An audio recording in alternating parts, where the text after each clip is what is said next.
Satu-satunya hak yang dimiliki oleh rakyat untuk menentukan siapa pemimpin daerahnya kemungkinan akan segera hilang. Ini bukan sebuah wacana yang sederhana karena semakin hari semakin menguat. Alasannya konon katanya karena biaya yang besar. Tetapi apakah ini murni karena alasan biaya yang besar? Dan kita tahu bahwa Partai Demokrat baru-baru ini juga menyatakan dukungannya kepada pilkada lewat DPRD. Ini sungguh aneh, tetapi nyata. Padahal kita semua tahu dulu tahun 2014, Presiden SBY lah yang mengeluarkan perpres yang menolak pilkada melalui DPRD. Jejak digitalnya hingga hari ini masih ada.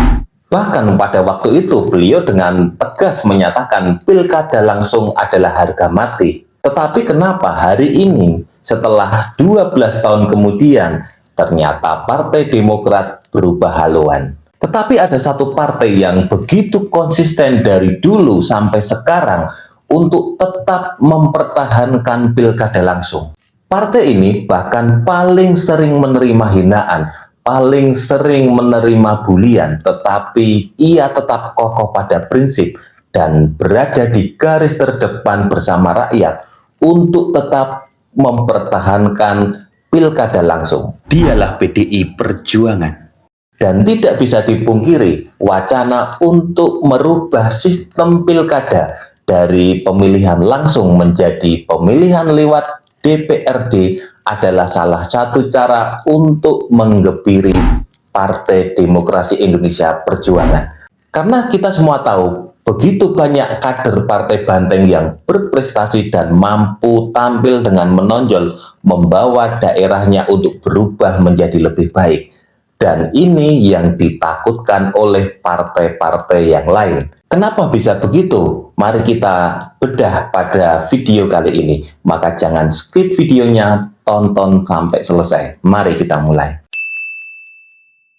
Seperti kita ketahui pada tahun 2024, Mahkamah Konstitusi membuat terobosan dengan mengeluarkan peraturan baru yang memungkinkan partai-partai untuk bisa mencalonkan calonnya pada pilkada dengan syarat yang lebih mudah. Dan karena aturan baru itulah, maka muncullah sosok Pramono Anung di Pilkada Jakarta. Pramono Anung bisa membuat kejutan dengan mengalahkan koalisi besar yang mengusung pasangan Ridwan Kamil Suswono. Ini tentu menjadi alarm bahaya bagi partai-partai yang saat ini menguasai Senayan. Dan kita semua tahu apa yang terjadi, wacana untuk membuat pemilihan kepala daerah melalui DPRD. Alasannya konon katanya karena biaya yang besar.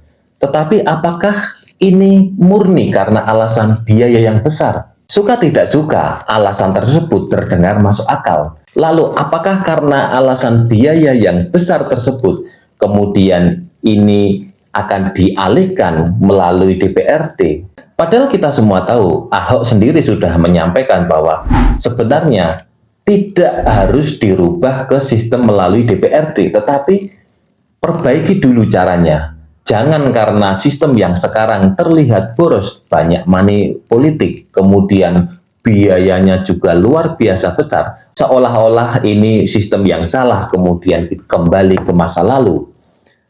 Perbaiki dulu sistemnya, dan Ahok dengan jelas sudah menjabarkan, ini loh caranya seperti ini, seperti ini. Suka tidak suka, politik uang memang sudah begitu mendarah daging di perpolitikan kita. Bahkan biayanya menjadi membengkak semakin luar biasa dari pemilu ke pemilu. Maka dari itu, hendaknya inilah yang perlu dievaluasi dan masyarakat pun perlu diedukasi bahwa pada akhirnya ketika mereka juga permisif kepada politik uang yang terjadi ya seperti ini. Kalau wacana ini benar-benar terjadi dan bisa disahkan, ya jangan heran kalau nanti ini menjadi semacam kartel politik. Karena dari pusat sampai ke daerah siapapun partai yang menjadi penguasa atau suara mayoritas di parlemen itu akan membentuk satu koalisi permanen sampai ke bawah. Akhirnya yang terjadi ya itu saja yang menjadi penguasa. Maka yang terjadi, calon-calon yang diusung pun nanti pada akhirnya ya akan mengikuti apa keinginan dari koalisi permanen tersebut. Dan jangan harap nanti akan muncul sosok-sosok seperti Pramono Anung, seperti Hastowardoyo di kota Jogja, atau mungkin seperti Cak Ji di Jawa Timur. Itu sudah akan sulit terjadi karena semua berdasarkan pilihan dari DPRD, dan ketika DPRD dikuasai oleh koalisi partai penguasa, otomatis suara mereka akan selalu menang karena rakyat tidak bisa memilih secara pribadi. Maka dari itu, konsistensi dari PDI Perjuangan patut kita acungi jempol. Kita sebagai masyarakat Indonesia, kita bersyukur masih ada partai. Ingat teman-teman, satu-satunya partai yang menolak pilkada lewat DPRD. Karena dari 8 fraksi, kita tahu PKS hanya satu-satunya yang dia masih netral.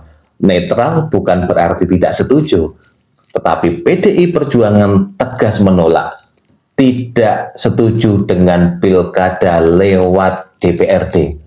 Karena apapun itu, ini adalah hasil perjuangan reformasi. Kemudian pertanyaannya, apakah rencana ini akan goal? Kita tidak pernah tahu, di dalam politik semuanya mungkin. Kalau hanya PDI Perjuangan saja yang bersuara, kemungkinan ini akan goal. Karena ketika nanti terjadi voting, ya jelas otomatis akan kalah. Tetapi ketika PDI Perjuangan bersuara bersama seluruh lapisan masyarakat Indonesia, maka ini akan menjadi kekuatan yang luar biasa yang bisa menakutkan mereka-mereka di Senayan yang berusaha untuk menggolkan pemilu lewat DPRD. Maka dari itu teman-teman, kita semua sudah tahu siapa sebenarnya partai yang benar-benar menyuarakan aspirasi rakyat.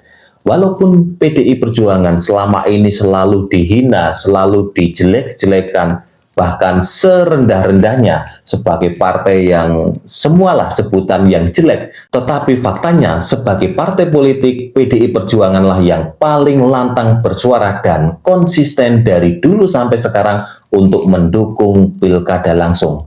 Maka dari itu mari kita semua bersama-sama terus menyuarakan ini semua, karena kalau pilkada betul-betul goal lewat DPRD, ya kita semua tidak akan pernah menemukan sosok-sosok yang luar biasa yang akan bisa menjadi pemimpin Indonesia di masa depan.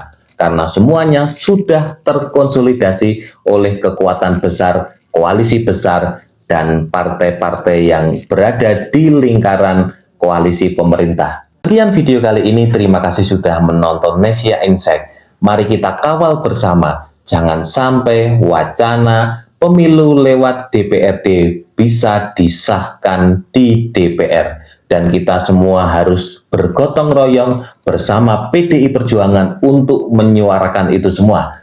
Karena hanya PDI Perjuanganlah satu-satunya partai yang bisa menjadi harapan untuk kita menyampaikan aspirasi kepada mereka yang ada di DPR. Sekian video kali ini, terima kasih.